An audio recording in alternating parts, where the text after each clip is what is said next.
This is my Dell Inspiron 9400 in December of 2010. It has an NVIDIA graphics card and suffers from a known problem. It was purchased in 2007 and sent to the depot in July 2008. Again in January of 2009, and again in October of 2010. After this video was filmed, there were 2 in-home visits for a total of 5 repairs in 3 years. To my knowledge, the video card has been replaced 4 times, and the motherboard was replaced at least once. First thing I did was boot the computer into safe mode, and it was working in safe mode, but notice the blue dots. Next I booted into normal mode. Please notice the lines running top to bottom. Also notice the commas and other weird characters. When the computer finally does boot, the screen will die despite the fact the power is still on. The same thing happens when plugged into an external monitor. Again, this is a known problem. When I called Dell in October 2010 to get this fixed, their claim was they wouldn't fix it unless I purchased a new warranty. So I had to purchase a new warranty to get it repaired, despite the fact it had been repaired twice previously for the problem. Their thinking essentially was that if it worked for 5 minutes, they considered it fixed, and they weren't going to fix it again. Now, after I purchased the warranty, they changed their tune and said, well, if it ever happens again after the warranty period, we'll fix it, you know, even if your warranty's expired, because we know it's a problem.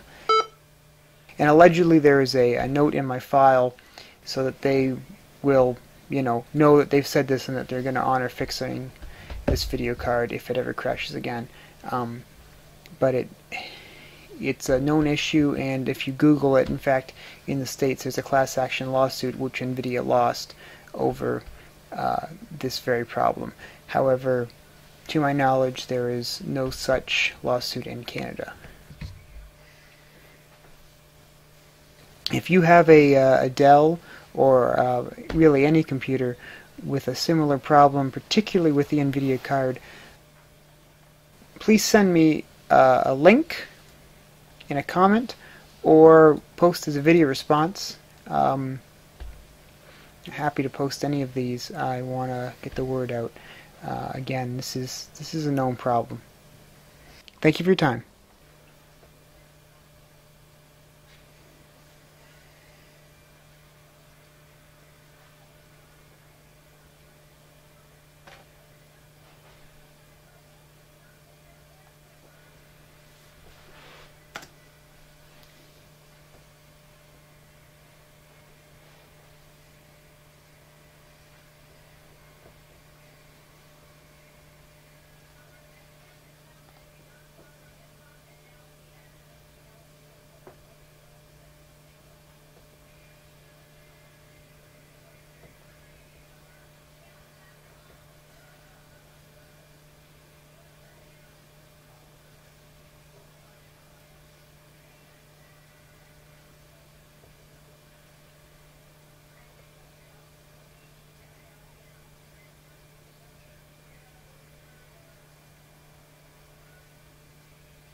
Alright, so here I got the Dell XPS, and you can see I've made a lot of modifications.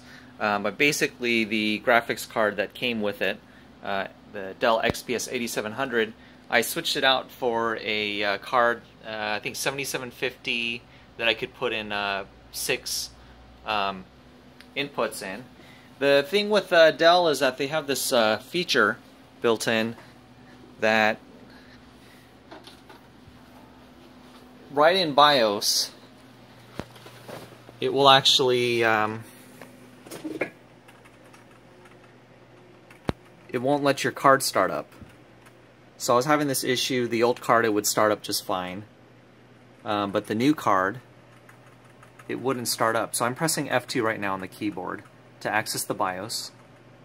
And so now I'm in here. Let me just multiple monitors here, but there's kind of a glare. Sorry about that because the flash is on. But basically, you just go up to boot, and then you see the secure boot. You want to turn that off. So before it was enabled, and that was preventing the hardware for my graphics card to start.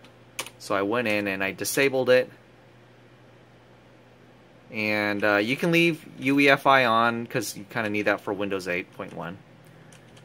And then, of course, you just save it. Now, I already had it on, so I'm just going to discard changes.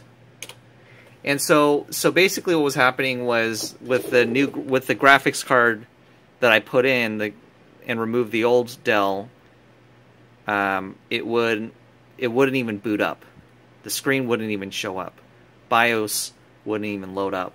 So that led me to believe that, and I searched on the forums, and that led me to believe that Dell had some weird mechanism that was preventing my graphics cards. I called up Dell, and they basically said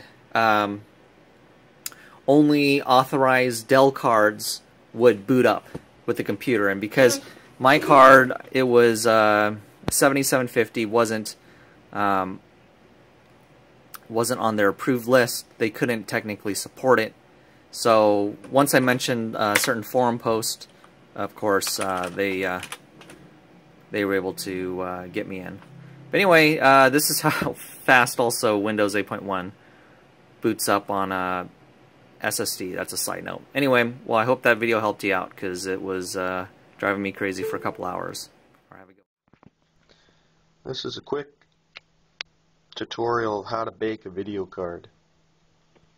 You want to take your video card out, make sure there's nothing on your video card, nothing that can catch fire, kind of like the little rubber things or anything like that that will melt. Scrape off the excess paste, thermal paste. Take little balls of tinfoil, roll them up about where the card will sit, and put them on all four corners like I've done. As you can see right there, that keeps it even temperature underneath, and it won't cause it to overheat. When it's in the oven, it won't cause it to, stick. So what you do is you set your oven for about 350 degrees. You wait for it to get on. And after it gets set, you bake the card for about 7 minutes. This is for people who have video cards that just do not want to work, fail to boot up. It may not be anything serious. It may just be needing to bake. What baking does is baking allows all the little metal connections and crevices that are micro cracks that you can't see to actually the solder to remelt and reseal itself. It's not hot enough to cause the solder to leave the area, but it is enough to cause the solder to become soft to the touch, and it will possibly fix many of your problems that you have with your video card. My friend's a professional at baking brownies, and I'm a professional at baking video cards. I've done about 1,000 within the last year for people and companies, and I've seemed to have great results. Almost 98% of them can be brought back. So if you're having problems with your video card, go ahead and try this method. I hope it works for you, but it has worked many, many times for me.